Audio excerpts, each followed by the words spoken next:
In 2022, the United Nations system in Guatemala continued to support the country to advance towards the achievement of the Sustainable Development Goals and the National Development Priorities. The United Nations system implemented 189 activities under the 5 strategic areas of the 2020-2025 Cooperation Framework, in cooperation with the Government of Guatemala, civil society, and the private sector. The 189 activities benefited more than 300,000 people and 20,000 households of family directly, and millions of Guatemalans indirectly, through technical assistance and public policy impact. Let's review some of the tangible results together. 10% of the 189 activities were implemented under the Economic Development Strategic Area, with an investment of $3.8 million with funds from the United Nations system and $5.2 million with funds from both the system and the government. Under the Social Development Strategic Area, including housing, social protection, education, health, food security, and nutrition, 37% of the 189 activities were implemented, with an investment of $20.1 million with funds from the United Nations system and $200 million with global funds from the UN system and the government. Under the strategic area of peace, security, and justice, 13% of the activities were implemented with an investment of $5.8 million with funds from the system. A total of 17% of activities were implemented under the Strong Institutions Strategic Area, which includes the governance, human mobility, and civic and political participation sectors, with an investment of $6.4 million with funds from the system. Under the Strategic Area of Environment, 23% of the activities were implemented, with an investment of $6.6 million with funds from the United Nations system and $30.9 million with global funds from the UN system and the government. The results achieved in 2022 were possible thanks to the joint work with 30 national counterparts through 138 programs and projects that allowed a total investment of $42.5 million, which came from the international development cooperation community to the generous contributions of 18 donors and 14 global funds. This investment totaled $250 million, with funds provided by the Government of Guatemala in the areas of economic development, health, and environment, all of which contributed to improving the living conditions of Guatemalans. Development activities were complemented by 476 humanitarian response activities in the departments of Izabal, Alta Verapaz, Quiché, Huehuetenango, and Chiquimula. These activities included responding to the impacts of Tropical Storm Julia, benefiting 10,000 people, with cash transfers and assisting 400 migrants in the migration routes passing through Izabal and Petén. In total, 677,000 additional people benefited from the investment of $88 million in the sectors of protection, food security, water, sanitation and hygiene, health, and early recovery. The humanitarian country team, composed of various United Nations agencies, the government, and several non-governmental organizations, also updated the humanitarian needs overview and the humanitarian response plan for $126 million, which they then presented jointly to the United Nations in Geneva in February this year, thereby mobilizing $12 million to date.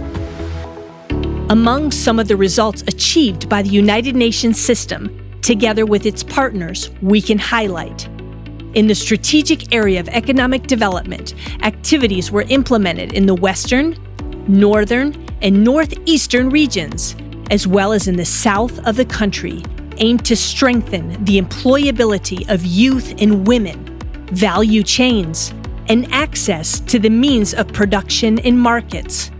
A total of 8,684 people were trained in productive and entrepreneurial competencies and vocational technical education, and 47 community organizations were legalized as cooperatives and associations.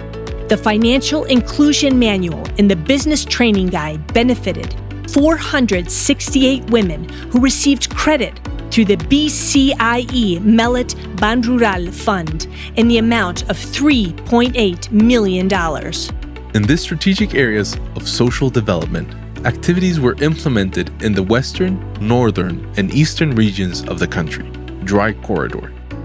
Affected by climate change, prioritizing the strengthening of the health sector's response capacity, inclusive coverage and access to essential health services, modernization of hospitals and medical equipment, and access to medication, strengthening of the social protection system, support for food and nutritional security, and actions aimed to improve coverage and quality of education. In the social protection sector, 19,714 households were entered into the social registry of gender-sensitive households. Using digital mapping, and 3 social protection programs were designed with the Ministry of Development, including a nutritional voucher program to counter the negative effects of COVID-19. Support was provided to the Special Cabinet of Social Development with the preparation of technical and public policy tools, such as a study on urban poverty with emphasis on vulnerable young people in 5 urban municipalities and diagnosis on the incorporation of disability in public records. In the education sector, 300 teachers were trained in socio-emotional skills to facilitate students' return to school. The Flexible Education Program reintegrated 1,400 students into the official school system. A total of 156 community centers for early stimulation and healthy eating were implemented through the Acompáñeme a Crecer program. And 11,035 students received school meals through the creation of 60 vegetable gardens and equipped school kitchens. Potable water and sanitation facilities were also improved in 275 schools in Alta Verapaz, Quiché, and Huehuetenango, benefiting 41,000 girls and boys. In the health sector, the network of hospitals of the Guatemalan Social Security Institute and 5 national hospitals acquired the productive management methodology for production, efficiency, and accountability. Also, 8 contextualized technical products were developed for planning, advocacy, and decision-making, such as epidemiological estimates for HIV and the National Health Account Report, as well as 6 strategies to improve coverage, integrated health service networks. In the food security and nutrition sector, 22 municipal plans of the National Communication Strategy for Social and Behavioral Change of the Great National Crusade for Nutrition were implemented, improving knowledge, attitudes, and nutritional practices in 215 communities through the training of 1,009 community agents of change. 7 contextualized studies were carried out on the multi-causality of food insecurity, and 7 related public policy instruments were improved, particularly in the relation to children. In peace, security, and justice, the capacities for interinstitutional coordination in the defense of human rights and in the National Protection Network were improved, and the National Action Plan for Prevention of Digital Violence was updated. It also contributed to the strengthening of capacities for the investigation and strategic litigation of femicide cases in the Public Prosecutor's Office. Support was provided to the National Civil Police to update its computer system for receiving complaints from women and girls victims of violence.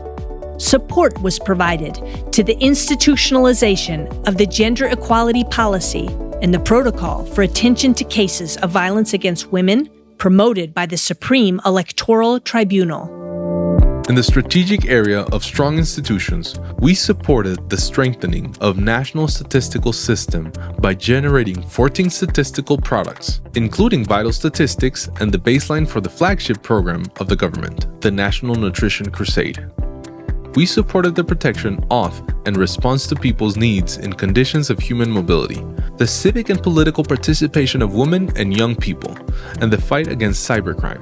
The National Referral System for Migrant Reintegration Service was developed, and the protocol for the identification and referral of victims of human trafficking and smuggling was validated.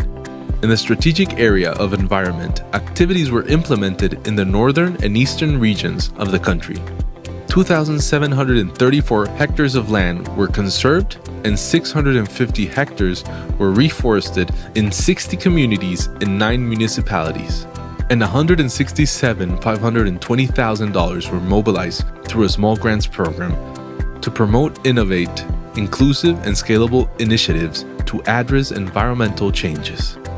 The work included the training of relevant institutions and organizations linked to the National Information System on Climate Change, preparation of reports, design of management tools such as a prototype of monitoring systems for the coastal marine zones and the updating of the forest monitoring system with maps and information on climate change, mitigation and adaptation, as well as the strengthening of 13 technical committees working on sustainable use of natural resources with a focus on risk reduction. On cross-border cooperation, Guatemala was designated by the Executive Committee of the United Nations as a pilot country for the implementation of the Integrated Development Plan, covering El Salvador, Guatemala, Honduras, and southeastern Mexico. The plan is implemented under the overview of a council chaired by the government and the United Nations system, and has reached out to the international development community with partners in Guatemala.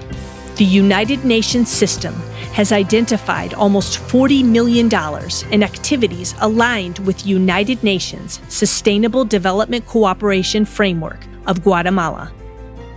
To date, 17 joint programs have been implemented by 16 members of the country team in Guatemala, with a committed budget of $45.4 million. Joint programs have facilitated greater collaboration and programmatic alignment in the areas of development, humanitarian, and peace across the UN country team members. 21% of the 189 activities implemented in 2022 included 2 or 3 of these pillars. The annual results report summarizes the progress achieved during 2022 with the implementation of the Strategic Cooperation Framework of the United Nations. This has been possible thanks to national institutions, civil society, academia, the private sector, the financial contribution of international cooperation, and the government, and teamwork, as well as the expertise of the agencies of the United Nations system in Guatemala. In 2023, more achievements are expected, and the cooperation with the state of Guatemala and Guatemalan society are to be further strengthened. Our commitment is to continue accompanying national efforts to leave no one behind in the future that we want.